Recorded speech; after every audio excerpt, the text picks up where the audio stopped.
Hey everybody, this is Mr. Hussey again with the Joy of Music School. Thanks for joining us for our lesson number 8 in our series on understanding the symbols in music. For today's lesson, we're going to be talking about how we name pitches on the treble clef. Let's go ahead and get started. In our last lesson, we had a chance to talk a little bit about musical pitch, or that difference between high musical sounds or low musical sounds. And in today's lesson, what we want to help you understand is how we're actually able to write these different musical pitches on our musical staff lines.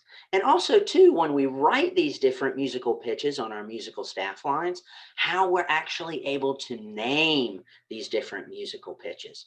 So let's review just a couple ideas that are going to help us understand how to write these musical pitches and name these musical pitches. So a few things we want to remember to get started with when we're working on being able to write these different musical pitches on a treble clef is we've got to remember the note symbols that we've studied earlier on in this series. Because what we're going to do is we're going to take those note symbols and we're going to be able to place them on a treble clef. So let's make sure you remember what some of those symbols look like. So if we're looking at our note symbols and we're thinking about, okay, how might I use a musical symbol to be able to write a musical pitch if I were writing some music?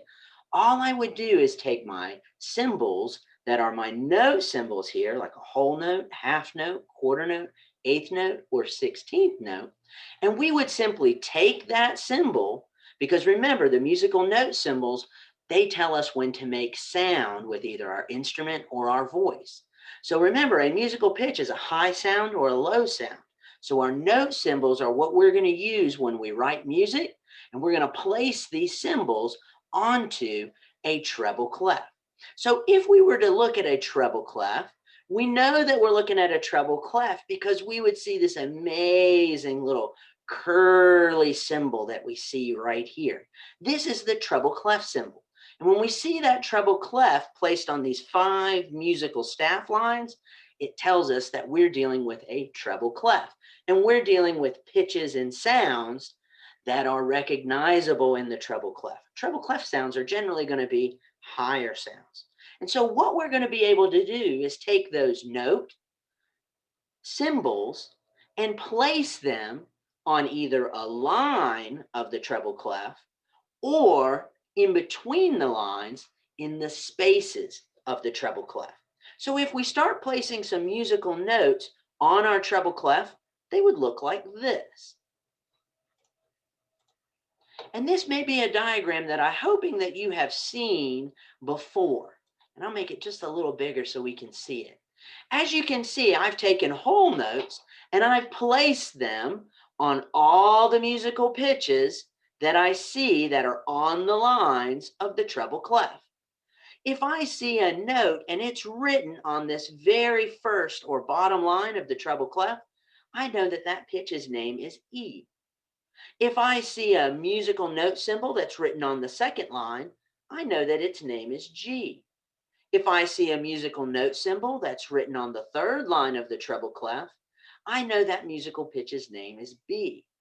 A note symbol on the fourth line would be named D, and a musical note symbol written very high up here on that very fifth line that we see, we know that the name of that pitch would be an F. However, we don't have to put our note symbols just on lines. If we see that we've got musical note symbols that are written in between the lines in the spaces, all we have to do is recognize which space it's in to know the musical name of that pitch in the treble clef. A note that's in the first space, that pitch would be named F. A note that sits in the second space, that pitch would be named A. If it sits in the third space, its name would be C. And if I see a musical pitch that's written up here in the very top fourth space, I know that its musical name is E. So if we put all of those notes together on the treble clef, we can see that we've got a whole range of different musical pitches that we can see. The lower the note is written on the treble clef, we know the lower the sound that it's going to create. If I see notes that are written higher up on the treble clef, I know that those musical pitches are actually going to sound higher as well. So notes low on the treble clef, they're going to make lower sounds. Notes that are written high on the treble clef, they're going to make higher sounds. Now, something else that we want to remember, and it's not something that we've really seen so far, when we're writing our musical notes on that treble clef, so far we've only seen our names of our musical pitches that start from the first line and work their way up to the very top line. But something that you need to remember about any sort of musical clef, but we can talk about it with our treble clef, is that we can actually write notes that extend above the treble clef, and we can write notes that extend below the treble clef. So let me show you what I mean by that. If I were to show you a treble clef that looked like this, it looks very similar to the treble clef symbol that we've seen already. The difference is, though, is instead of starting right here on our very first line of the treble clef, we can see several pitches that are written here that extend below that first line of the treble clef. And then if we look right here, we can see if I look at my F right here, that is the pitch that is written on the very top line or fifth line of our treble clef, we can see that our musical pitches can actually extend above that treble clef. And you may say to yourself, why do we have these musical notes that go above and below the treble clef symbol? And the simple answer is many instruments, their musical range of different pitches that they're able to create goes beyond just that first pitch that we see on that first line of the treble clef, or that top pitch that we see that sits on the top line of the treble clef. Many of instruments and many voice types that we can listen to, they can play in ranges that go above those notes in the treble clef. And then we've got instruments that can actually play below that first line of pitch that we hear on the treble clef as well. So we've had a chance to help you understand how we write our musical note symbols on different lines or in spaces of the treble clef to designate different pitches. Now, the other idea that we want to make sure that you understand when we're talking about musical pitches is how to name our musical pitches. And so something that's unique when we're studying music and learning about these different musical pitches, we need to know that the names of our musical pitches will only be one letter.